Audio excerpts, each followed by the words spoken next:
Hey guys, and welcome to another brand new video. In this video, we actually have some very interesting stories going on over here when it comes to what is going on with the Gran Turismo movie. What's the story based on? Who is the actual person involved in the story itself? Because as you guys do not know, it's actually kind of based on a real story. And as well, what is going on with them as of right this second. Now, sometimes we get to go and see all this kind of cool stuff when it comes to video game movies. Think like the Uncharted movie. Think like, say, the upcoming God of War TV show. And that's one of those things a lot of us gamers have a very closeness to our heart, because it's cool. Like, sometimes these actually are based on real stories, or as well, they're based on like stories we can relate to, or we've actually gone through and played. But this is one of the more cooler things, because the Gran Turismo movie is coming out very soon, and a lot of the actual initial reviews are saying it's actually pretty not bad. Now, overall, I'm kind of excited for it. I played Gran Turismo myself and grew up with it, and of course, it's also a PlayStation game, but I want to give you guys a little bit of the deep dive, because we've now been seeing a lot of articles and people kind of being curious, and people just asking, what is the actual story? How does it actually happen? How true actually is it? Where are they now? So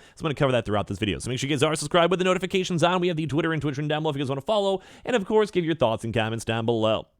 So one big thing is it's actually based on someone, I'm not like the biggest racing aficionado, I know a lot of my friends actually are, is all based on, and if I say anything wrong over here, I'm sure I'm going to get roast in the comment section, from Jann Mardenborough. So basically, the Gran Turismo, it is actually kind of somewhat based on a true story, and they even have people now doing the deep dives of like, how accurate is it? And where is he at right now? Like, what's going on with this one? And is he really a gamer? Like, how true is the story actually is? Like, how accurate is this in the first place?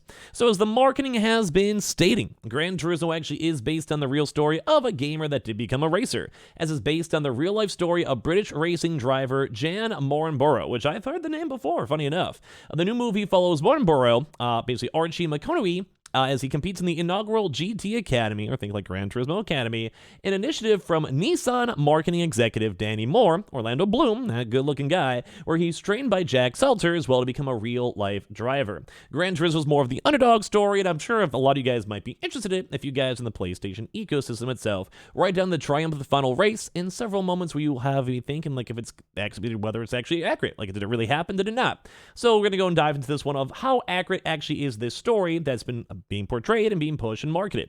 So while the major elements of the Gran Turismo's plot are actually pulled from Jann Mardenborough's real life, there has actually been a lot of creative license has also been tied into the story itself, and it's a little bit more of a fitting, like they kind of had to, like, you know, fine-tune some stuff, dramatize some stuff, and try to make it entertaining, because if you have a guy who's going to work every day for 6 months, yeah, that's cool, but you want to go have that drama, you want to have the crashes, you want to make it seem like more exaggerated, but there is a lot of basis of reality into it. So for starters, Jack Seltzer is an amalgamation of several people, and Danny Moore is based on the former Nissan European executive, Darren Cox, who actually set up this GT Academy.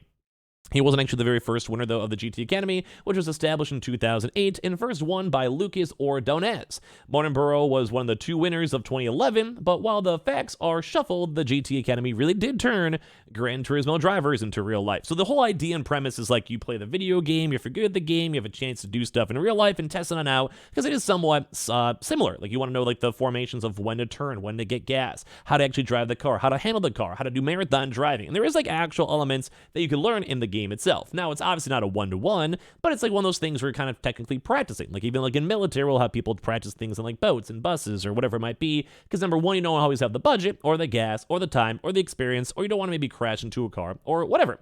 So while the rivalry is actually fictional too as well for the main characters, the 2 of these people actually did even race together as part of an all GT Academy lineup in Dubai for 24 hours in 2011. So these people that are being portrayed are actually in the movie itself. So Mardenborough and Heidkutter race as part of the team with Ordonez and 2010 winner Jordan Tresson finishing 3rd overall. So this is likely the inspiration for the movie's big finale too, when they have this really big, 24-hour race, and the GT Academy team and the all gamer team too as well. And that does kind of go and show that these gamers actually have been involved in these situations. Like, you sometimes do get picked up, you get into academies, and if there's potential, they may actually go get you overall. So Jann Mardenborough actually did have a pretty bad accident. So in a similar story when it comes to Gran Turismo's most shocking moment, where he's basically involved in a big tragic racing accident, where a spectator is killed, that actually did happen. Like, there actually is some merits to this story tied in as well. But it actually took place more in 2015 rather than to the actual movie itself. So a little bit of spoilers in this, so if you guys don't mind. And the facts are accurate though. So these are actually things that have happened and people are familiar with.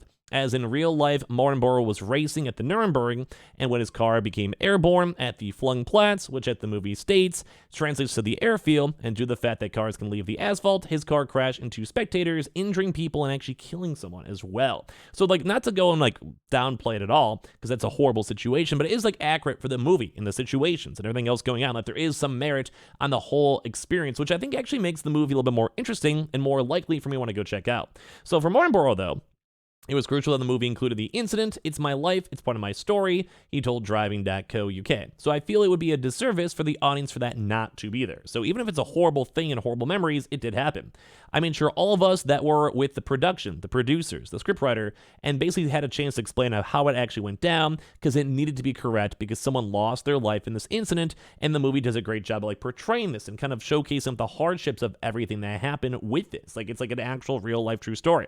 So since winning the GT Academy, Jann Mardenborough continued to race in a variety of competitions and races, including the GP3 Championships, 2 more Le Mans races, and the Super GT Championship for 5 consecutive years afterwards.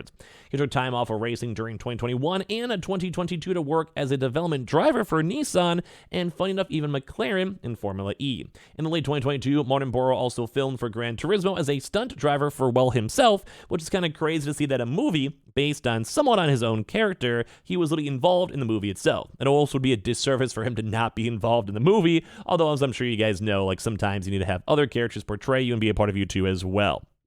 So it's kind of nuts. So this year has been seen as Mardenborough's return to professional racing as at the Fuji 24 Hours as part of the Helm Motorsports team in late May. So like once again, they had all this big drama, the whole situation, the video games kind of driving the actual act of like, you know, doing this, like of making the movie, etc. But at the same exact time, you take a little break, you come back, you do some movies, you basically have a really cool opportunity to go and showcase up your life and be a part of this, and at the same time, well, be a movie star. Like you either be involved in the movie as like being a stunt driver or just being involved in general, which I think is really cool. So since then, obviously, because he's involved in the movie, he's been promoting the Gran Turismo, which I want to know in the comment section down below, are you guys going to check out the movie? Like, it looks cool. I think Sony's actually been knocking it out of the park for a lot of different types of movies, and at the same exact time, like, I'm probably a little bit excited for it. May not be the best movie, or I may even just wait for it to come to like an HBO or Netflix or whatever they may go put it afterwards, but it does seem pretty good. He said, I spent a lot of time in Japan in Super GT, and the GT 500 car is cool, which I like a lot, but there are other things I would like to try. I'm interested in the basically hypercars and IMSA. Wherever the best opportunities lie, I will go. We will see where the future holds, but for now, it's not confirmed that I will focus in one area or one region of the world. And we've also been seeing a lot more folks also kind of bring up stuff of like, is this actually even a true story? And people are like, yeah, this actually is. You know, it's a proper professional thing who was driven into the world after winning the GT Academy, as we covered for 2011. So it's a real thing. Like, basically, people are going to be talking about this and searching for this and want to know what's going on. And I still think it's absolutely insane to even do a 24-hour race. I've seen people go and do kind of more crazy things too as well. It's nuts. Like, you see these people doing like 12-hour things, 24-hour things. It's absolutely insanity to go and see this in general. So yeah, it's cool. Like, I want to go and check out this movie because it is him evolving from this virtual racer. And it kind of inspires people like me, who is a gamer, Twitch streamer, YouTuber, whatever, that I can go and sit there at the end of the day and I can be like, yeah, what if I played, you know, Escape from Tarkov for 100 hours? Can I go maybe try to do stuff in person? Or if I didn't like movie stuff or puzzle stuff, maybe I'm not as dumb as I think. But it's really cool to see that this actually did have a segue, because it would make sense. Someone's maybe invested quite heavily into racing and doing racing content. So if they know the races, they know the strats, they know the cars, they know when to go and torque, when to go and pause, when to go brake, when to turn, when like how much to turn, the torque. I don't know the proper best racing terminologies, but I think it kind of adds a lot of extra elements towards how people can like this and how they play into games and et cetera, et cetera.